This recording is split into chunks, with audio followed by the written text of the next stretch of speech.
오늘은 레아입니다.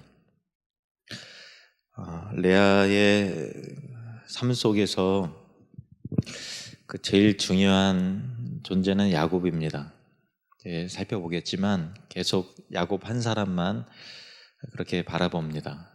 근데 야곱은 레아에는 별로 관심이 없고 레아의 여동생의 라헬만 사랑합니다. 이렇게 해서 이게 삼각관계가 형성이 되는 그 갈등 속에서 레아의 삶이 펼쳐지죠. 레아가 처음 등장하는 곳은 창세기 29장 16절부터 등장을 하는데요. 16절, 17절 말씀 보시겠습니다. 같이 읽겠습니다. 라반에게 두 딸이 있으니 언니의 이름은 레아요 아우의 이름은 라헬이라. 레아는 시력이 약하고 라헬은 곱고 아리따우니. 라반은 야곱의 외삼촌이죠. 그러면서 이제 또 장인어른이 되고요. 두 딸이 있는데 언니 이름은 레아고 동생의 이름은 라헬이었는데 17절에 레아와 라헬을 비교하기를 레아는 시력이 약하고 그리고 라헬은 곱고 또 아리따웠다라고 이렇게 되어 있어요. 시력이 약하다라고 하는 그 표현을 예전 성경으로는 알력이 부족하다 이렇게 되어 있어요. 이 말의 의미는 그냥 눈이 별로 좋지 않다라고 하는 그런 의미보다도 눈에 총기가 부족하다라는 것으로 이해되는 게 그게 더 매끄럽습니다. 눈에 총기가 부족하죠. 그런데 동서고금을 막론하고 눈은 마음의 창이잖아요. 그러니까 눈이 예쁘면 참 모든 게 또 예뻐 보이고 또 그렇습니다. 근데 이 알력이 부족하다, 시력이 약하다, 눈에 총기가 부족하다라고 하는 것은 레아가 좀 자신감이 결여되어 있었던 것 같아요. 레아가. 근데 그 대조가 되는 라헬은 참 곱고 아리따다라고 되어 있으니까 외모로부터 라헬과 굉장한 비교를 당하면서 살아왔던 것 같습니다. 그래서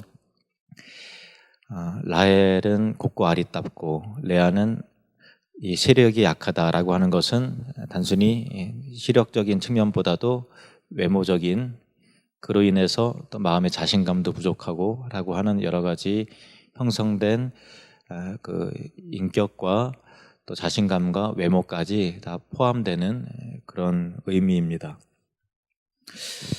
당연히 야곱의 관심은 아름다운 라헬에게 쏠릴 수밖에 없었습니다. 여기까지는 그냥 평범한 스토리예요. 왜냐하면 이 세상 가운데서는 동생이 예쁘거나 언니가 예쁘고 또 자기 자신은 또 외모에 대해서 자신감이 없고 하는 사람들이 또 많이 있기 때문에 평범한 이야기입니다. 그런데 사건의 전개는 이 이후부터 시작이 되는데 야곱은 라헬과 결혼하기 위해서 7년 동안 라반에게 봉사를 합니다. 당시 결혼을 하기 위해서는 그 장인에게 엄청난 선물을 줘야 결혼이 성사가 되는데 결혼 선물을 보내야 했는데 야곱에게는 재산이 없기 때문에 7년이라고 하는 긴 세월을 라반에게 그냥 봉사를 하는 것이죠. 근데 7년이라고 하는 봉사를 인건비로 따지면 사실은 엄청난 액수예요. 엄청난 액수를 라반에게 주는 거죠. 그만큼 야곱은 라헬을 사랑했고 너무나도 아름답고 사랑스러운 그 여자를 위해서 7년이라고 하는 수고가 전혀 아깝지 않았습니다. 그래서 라헬을 깊이 사랑했던 고로 7년이라는 기간을 수일처럼 그렇게 지낼 정도로 마음 가운데 연애하는 마음이 늘 들뜨고 또 행복하고 즐거웠던 야곱이었습니다.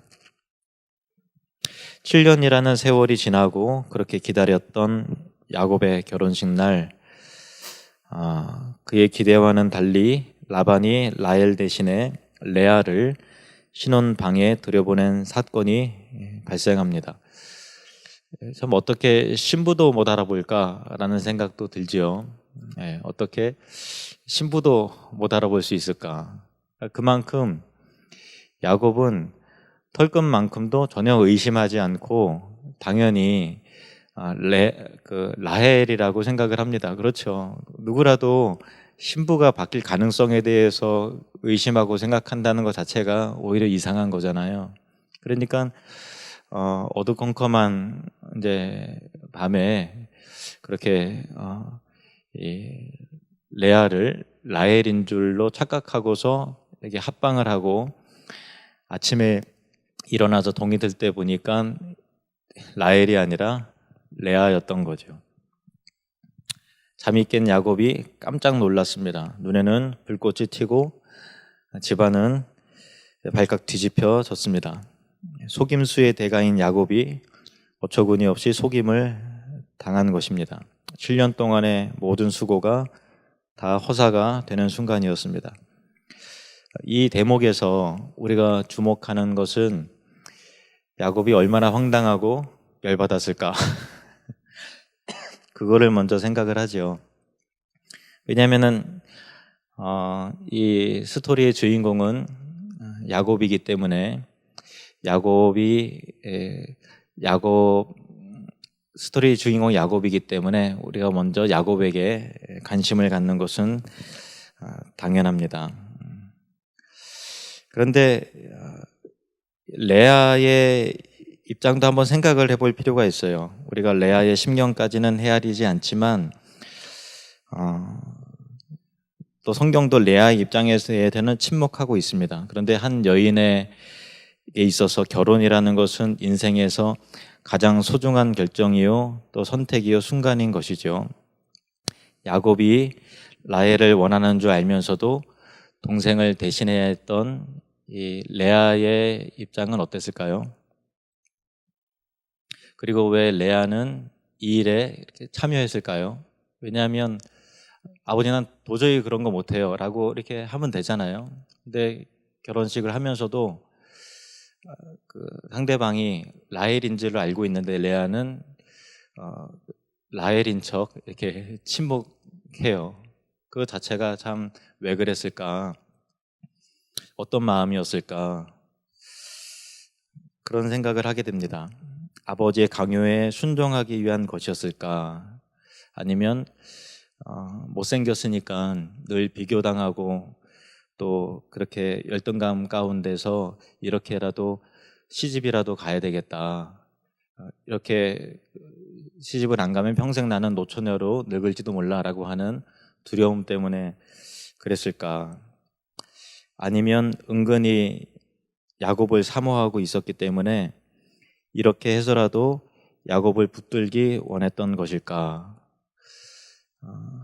거기에 대해서는 성경이 침묵하고 있기 때문에 알 길이 없어요. 그런데 한 가지 힌트가 있어요. 창세기 29장 26절 말씀을 보시겠습니다. 창세기 29장 26절 말씀 같이 읽겠습니다. 라반이 이르되 언니보다 아우를 먼저 주는 것은 우리 지방에서 하지 아니하는 바이라. 라반이 이르되 언니보다 아우를 먼저 주는 것은 우리 지방에서 하지 아니하는 바이라. 라반이 야곱을 내가 어쩔 수 없이 이렇게 했다라고 하는 명분으로 제시한 것이 그거예요. 우리 집안에는 동생을 먼저 시집 보내는 법이 없네 이렇게 하면서 참 황당한 얘기를 꺼내는 거죠. 근데 레아도 어찌 보면은 아버지가 내세우는 이 명분에 스스로를 합리화해서 레아도 반은 설득을 당하고 또 반은 야곱을 흠모해서 야 진짜 그러고 보니까 전통적으로 언니가 시집 가는 건데 좀 양심의 거리낌이 있긴 하지만 아버지 말도 일리가 있는 것 같고 에이 모르겠다 이렇게 해서 그런 것일 수도 있어요. 뭐 어쨌든 간에 이제 야곱이 일방적으로 결혼식 이후에 그 다음날 막 열이 받아갖고 자기를 밀쳐내고 방문을 뛰쳐나가서 왜 라헬이 아니라 레아냐고 아버지 라반에게 막 따질 때 그것을 묵묵히 지켜보고 있어야 됐을 레아의 마음의 비참함의 정도는 어땠을까요? 이렇게 레아의 결혼 생활은 시작이 됩니다. 뿐만 아니라 7일 후에 야곱은 원하던 이 라헬을 두 번째 아내로 맞이하게 됩니다. 그러니까 7년 동안 일을 했고 7년 이후에 라헬을 얻는 게 아니고요. 7년 동안 일을 하고 결혼식을 하고 나서 7일간 이제 신혼생활을 하고 레아 입장은 7일 만에 신혼생활이 다 끝난 거예요. 그리고 야곱은 그토록 기다렸던 라헬과 7일 후에 결혼식을 올려서 계속 이제 달콤한 신혼생활을 하기 시작하는 것이고, 레아의 입장에서는 어쩌면은 가장 짧은 신혼생활을 경험했던 여인들 중에 한 사람으로 그렇게 기록이 된 것이죠. 창세기 29장 30절 말씀을 보겠습니다. 창세기 29장 30절 시작. 야곱이 또한 라헬에게로 들어갔고 그가 레아보다 라헬을 더 사랑하여 다시 7년 동안 라반을 섬겼더라. 아멘. 야곱이 또한 라헬에게로 들어갔고 그가 레아보다 라헬을 더 사랑하여 다시 7년 동안 라반을 섬겼더라. 이것이 가장 이 짧은 구절에 야곱의 삶이 정리가 되는 것이지만, 한편으로는 레아의 결혼 생활의 실체가 이 짧은 구절에 담겨져 있죠. 야곱이 또한 라헬에게로 들어갔고 7일 만에 허니문이 다 끝난 거예요. 그리고 7일도 얼마나 눈치를 보고 그랬겠어요. 그러니까 참 심경 자체가 레아는 비참했지요. 7년 동안 또 그 이후에 레아의 결혼 생활은 어땠을까요? 그리고 또 동생 라헬과의 관계는 얼마나 불편했을까요? 성경은 이 레아가 야곱에게 사랑을 받지 못했고 또 하나님께서도 야곱에게 사랑받지 못하는 이 여인을 안타깝게 여기셨다라고 기록이 되어 있습니다. 창세기 29장 31절에 보시면 여호와께서 레아가 사랑받지 못함을 보시고 그의 태를 여셨다라고 되어 있어요. 그러니까 얼마나 안쓰러웠으면, 야, 너는 그래도 자식을 먼저 가져야 되겠다 해서 태를 열으신 이유가 사랑받지 못하는 여인을 향한 하나님의 긍휼이 발동이 됐다라고 하는 그런 것입니다. 흥미롭게도 성경에서는 레아의 심경을 그녀가 낳은 자식들의 이름을 통해서 우리에게 알려주고 있습니다. 창세기 29장 32절 말씀을 보시겠습니다. 같이 읽겠습니다. 시작. 레아가 임신하여 아들을 낳고 그 이름을 르우벤이라 하여 이르되 여호와께서 나의 괴로움을 돌보셨으니 이제는 내 남편이 나를 사랑하리로다 하였더라. 첫 번째 아들을 낳았어요. 이름을 르우벤이라고 했는데 르우벤이라는 이름의 의미는 보라 아들이라. 야, 얼마나 자랑하고 싶었는지 보라 아들이라. 근데 그 의미는 뭐냐면 하나님께서 나의 괴로움을 돌아보셨으니까 이제 내 남편이 이제 나를 사랑해 주겠지라고 하는 남편의 사랑을 소망하면서 르우벤이라고 이렇게 이름을 지었어요. 사랑받지 못한 레아의 고통이, 그 압박이 얼마나 컸는지, 얼마나 그 마음 가운데 괴로움이 심했는지 이 르우벤이라고 하는 이름을 통해서 볼 수 있습니다. 두 번째 아들을 또 낳았습니다. 창세기 29장 33절 말씀 같이 읽겠습니다. 그가 다시 임신하여 아들을 낳고 이르되 여호와께서 내가 사랑받지 못함을 들으셨으므로 내게 이 아들도 주셨도다 하고 그의 이름을 시므온이라 하였으며, 첫 번째 아들을 낳고서 이제 남편이 나를 사랑하겠지 했는데 두 번째 아들을 낳을 때까지도 야곱은 레아를 사랑하지 않았어요. 그래서 내가 사랑받지 못함을 하나님이 이제 들으셨구나 하고서 두 번째 아들의 이름을 들었다라고 하는 이름에 시므온이라고 이름을 줬습니다. 또 세 번째 아들이 태어났습니다. 레위였습니다. 34절 말씀 같이 읽겠습니다. 그가 또 임신하여 아들을 낳고 이르되 내가 그에게 새 아들을 낳았으니 내 남편이 지금부터 나와 연합하리로다 하고 그의 이름을 레위라 하였으며, 레위라고 하는 이름은 연합이에요. 연합됐기 때문에 레위라고 지은 게 아니라 내 남편이 지금부터 나를 알아주고 나와 연합하여 주겠지라고 하는 소망을 담아서 오매불망 야곱만을 기다리는 레아의 모습이죠. 참 안쓰럽고 측은하죠. 이 정도 됐으면은 야 이제 관심 없나 보다, 이제 내 인생 내가 알아서 살아야 되겠다 생각했는데, 첫째, 둘째, 셋째까지 날 때까지 계속 이제 남편이 나를 사랑해 주겠지, 나를 안아주겠지, 그래도 계속 그대로예요. 계속 그런 관점에서 레아는 살아갑니다. 그리고 네 번째 아들이 태어납니다. 유다였습니다. 35절 말씀 같이 읽겠습니다. 시작. 그가 또 임신하여 아들을 낳고 이르되 내가 이제는 여호와를 찬송하리로다 하고 이로 말미암아 그가 그의 이름을 유다라 하였고 그의 출산이 멈추었더라. 유다라고 하는 이름의 의미는 찬양, 찬송이라는 의미입니다. 이때까지 레아는 자신의 불행한 인생을 생각하느라고 하나님께 감사할 여유조차 없었어요. 그런데 넷째 아들이 와서야 숨을 돌리고 비로소 내 하나님을 찬양합니다라고 하나님께 감사를 할 수 있는 여유를 갖게 됩니다. 그런데 그 감사와 찬송도 잠깐이었어요. 넷째를 낳고 나서 그의 출산이 딱 멈췄어요. 왜냐하면 이제는 레아 입장에서는 더 남편의 마음을 사로잡고 또 이렇게 끌어당겨야 될 이유와 명분까지도 이제는 별로 소망이 없는 듯 합니다. 그러니까 더욱 절망시킨 사건이 이렇게 되는 것이죠. 한편 동생 라헬은 자식이 없어요. 자기가 자식 낳지 못함을 보고서 이제 야곱을 밤마다 낮마다 계속 달달 볶습니다.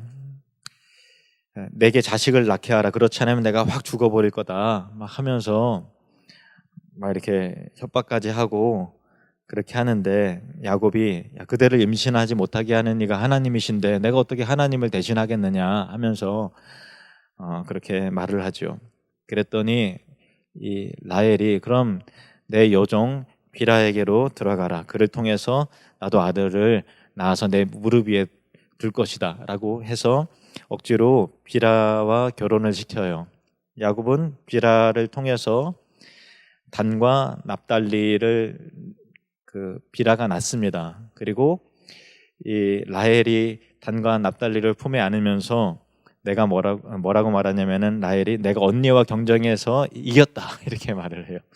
얼마나 서로 간의 시기와 경쟁 구도가 이렇게 치열했으면 내가 이겼다 이렇게 말을 할 정도였으니까 그 중간에 계속 새우등이 터져야 되는 야곱의 삶은 얼마나 고달팠겠습니까? 레아가 자신의 출산을 이제 멈춤을 보고서 그럼 나도 질 수 없지 하고서 실바를 주어서 아내로 삼게 합니다. 그래서 낳은 아들이 갓과 아셀입니다. 그리고 나서 이제 유명한 사건이 벌어지긴 했는데, 이른바 합한채라는 사건이 일어나게 되는데요. 합한채라는 것은 뭐냐면은 보통 이제 성적 욕구를 자극시키고 그 여자의 그 생산 능력을 높여주는데 유익하다고 그 당시에 알려진 그런 특별한 귀한 식물이었어요. 어느 날 레아의 이제 큰아들인 르우벤이 들에서 어떻게 보니까 이제 산삼을 캐듯이 그렇게 합한채를 캐서 얻은 거예요. 신이 나서 집으로 갖고 온 거죠. 그래서 르우벤 입장에서는 어머니 레아가 출산이 이제 끊어졌으니까 어머니로 하여금 다시 출산케 하기 위해서 그것을 기쁜 마음으로 들고 왔는데, 그거를 이제 어떻게 라헬이 들었는지 레아에게 내게 합한채를 팔라. 왜냐면 라헬은 자식이 그때까지 없으니까 그 시종 이 비라를 통해서는 낳긴 했지만 자기 스스로도 이제 진짜 아이를 갖고 싶은 거예요. 그래서 합한채를 팔라고 부탁을 하는데, 그때 레아의 반응은 그동안 쌓였던 분노를 가히 짐작하게 합니다. 30장 15절 말씀을 보시면 레아가 그에게 이르되 내가 내 남편을 빼앗은 것이 작은 일이냐? 그런데 내가 내 아들의 합한째도 빼앗고자 하느냐? 레아가 그에게 이르되 내가 내 남편을 빼앗은 것이 작은 일이냐? 그런데 내가 내 아들의 합한째도 빼앗고자 하느냐라고 정색을 하면서 소리를 지릅니다. 레아는 라헬에 대한 시기와 분노와 상처가 보통 큰 게 아니었어요. 그런데 이 레아가 한 말이 사실은 아니에요. 왜냐하면 내가 내 남편을 빼앗은 것이 작은 일이냐라고 했지만은 실상 레아가 신혼밤을 통해서 그 라헬에게 남편을 빼앗은 거죠. 사실은요. 그런데 마음까지는 어떻게 할 도리가 없었기 때문에 레아는 평생 이 야곱의 남편의 사랑을 그렇게 갈구하면서 살아왔던 거예요. 그리고 나서 이렇게 스토리가 이어집니다. 15절부터 16절, 15절 하반절부터 16절 말씀 보시면 라헬이 이르되 그러면 언니의 아들의 합한채 대신에 오늘 밤에 내 남편이라고 또 얘기를 해요. 라헬이 말하는 거예요. 내 남편이 언니와 동침하리라. 거래를 하는 거죠. 16절에 저물 때 야곱이 퇴근해서 집으로 이렇게 돌아오는 거예요. 야곱이 들에서 돌아오매 레아가 나와서 그를 영접하며 이르되 내게로 들어오라. 내가 내 아들의 합한 채로 당신을 산노라. 그 밤에 야곱이 그와 동침하였더라. 참 코믹하면서도 너무나도 안타깝고 야 이렇게까지 해야 되나. 그러니까 하룻밤만이라도 야곱의 관심을 얻으려고 레아의 그 피눈물 나는 노력과 이 처량한 이 구애의 모습을 동시에 느낄 수가 있는 거죠. 하나님께서 이런 레아의 갈망과 또 그 참 안타까움을 하나님께서 보셨습니다. 그리고 다시 태를 열어주셨어요. 17절부터 보시면 17절부터 하나님이 레아의 소원을 들으셨으므로 그가 다시 임신하게 돼요. 그러니까 합한 채를 먹은 라헬은 이제 임신이 안 되고 안 먹은 레아가 임신이 되는 거니까 자녀를 낳는 주권은 하나님께 달려 있는 것이죠. 하나님이 레아의 소원을 들으셨으므로 그가 임신하여 다섯째 아들을 야곱에게 낳은지라. 레아가 이르되 내가 내 시녀를 내 남편에게 주었으므로 하나님이 내게 그 값을 주셨다 하고 그의 이름을 이사갈이라 하였으면 이사갈이라고 이름을 졌고요. 19절에 레아가 다시 임신하여 여섯째 아들을 야곱에게 낳은지라. 레아가 이르되 하나님이 내게 후한 선물을 주시도다. 내가 남편에게 여섯 아들을 낳았으니 이제는 그가 나와 함께 살리라 하고 그의 이름을 스불론이라 하였으며 그 후에 그가 딸을 낳고 그의 이름을 디나라 하였더라. 아들 여섯을 낳고 나서도 아직까지 남편의 사랑을 못 받는 거예요. 그래서 그런데도 뭐라고 고백을 하는 건 이제는 그가 나와 함께 살리라. 이제 그가 나와 함께 살아주겠지. 이제는 이런 소망과 바람을 레아가 품죠. 이 레아의 끊임없는 열망, 포기할 줄 모르는 이 구애, 사랑이 참 정점에 오르게 되죠. 여러분이라면 이렇게 하시겠어요? 한 2명까지는 봐줘도 3명까지 끝까지 나를 쳐다보지 않으면 이제 당신 인생 당신이 알아서 사시오. 나는 내 인생 살겠소. 이렇게 하면서 그럴 수 있는데 계속해서 이제는 나를 알아주겠지, 나를 사랑해주겠지, 나와 연합해주겠지 계속해서 이러고 있는 레아의 모습을 보게 되는 거죠. 그러니까 레아의 인생에는 딱 한 사람, 야곱밖에는 없었어요. 야곱밖에는 없었다라는 거예요. 레아의 인생 속에서 정말 야곱밖에 없죠. 있지만 포기할 것 같은데 계속해서 소망 가운데 야곱과의 연합을 꿈꾸는 레아. 야곱과 결혼했으나 연합의 의미에서 아직 불완전한 결혼의 모습을 하고 있는 레아의 모습입니다. 이것이 지상교회와 그리스도와의 관계 속에서 그리스도와의 완전한 연합을 그리스도와 언약 가운데는 연합이 되었지만 아직 우리가 그리스도의 실체를 눈으로 실제로 뵙는 것은 아니잖아요. 그런 측면에서 완전한 연합을 꿈꾸고 포기하지 않고 소망해야 될 교회의 모습을 보여주고 있습니다. 많은 방해에도 불구하고 예수님과의 사랑의 관계를 결코 포기하지 않고 진정과 끈기로 나아가야 되는 우리의 자세를 레아의 모습을 통해서 하나님은 말해주고 계십니다. 다만 다른 것이 있다면 레아는 약속되지 않은 것에 대한 막연한 소망인 것이고, 우리 그리스도인들은, 신자들은 약속된 것에 대한 소망이기 때문에 기다림의 기간이 절대로 절망적이거나 또 낙심이 되지 않고 기쁨과 소망의 기다림인 것입니다. 베드로전서 1장 8절에서 9절 말씀을 보시겠습니다. 같이 읽겠습니다. 시작. 예수를 너희가 보지 못하였으나 사랑하는도다. 이제도 보지 못하나 믿고 말할 수 없는 영광스러운 즐거움으로 기뻐하니 믿음의 결국 곧 영혼의 구원을 받음이라. 아멘. 이 레아의 이제 이삭의 아내였던, 그러니까 레아 입장에서는 고모지요. 이 리브가도 이삭을 처음에 만날 때 아직 이삭을 만난 적이 없는데 결혼을 하고 출발을 하잖아요. 보지 않았지만 보지 않는 대상에 대해서 사랑하듯이 그게 교회의 모습을 보여준다고 우리가 확인했지요. 레아의 이 모습도 결혼을 했으나 아직 연합의 의미에서는 완성되지 않은 그런 상태인 거예요. 그런데 포기하지 않고 완전한 연합을 꿈꾸면서 지칠 줄 모르는 열정으로 계속해서 야곱을 소망하고 기다리고 소망하고 또 기다립니다.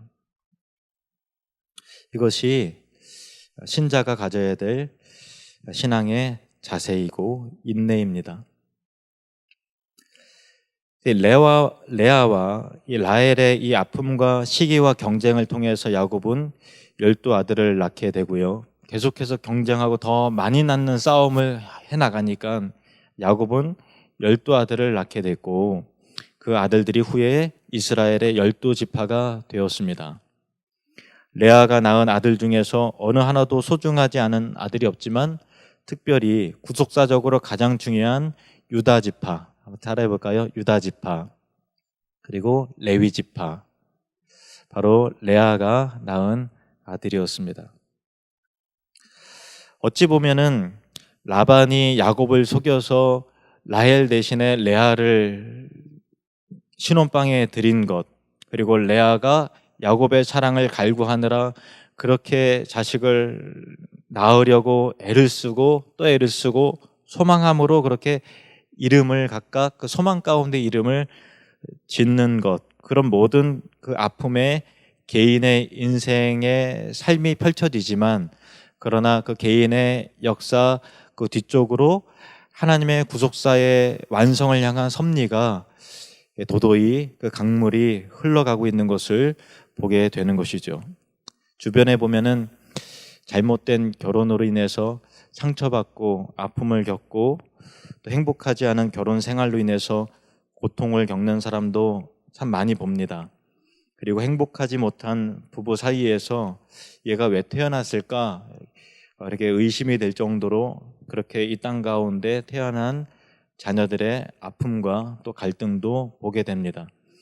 그러한 인생의 불완전함과 약함이 있다 할지라도 하나님의 구속의 은혜와 계획은 결코 좌절되지 않습니다. 그리고 그렇게 해서 태어난 자녀들을 보면 그것 또한 하나님께서 그의 나라와 주권과 섭리 속에서 태어나고 자라가는 것임을 알게 됩니다. 우리의 인생에 많은 좌절과 절망과 아픔과 갈등이 개인의 삶 속에서 펼쳐집니다.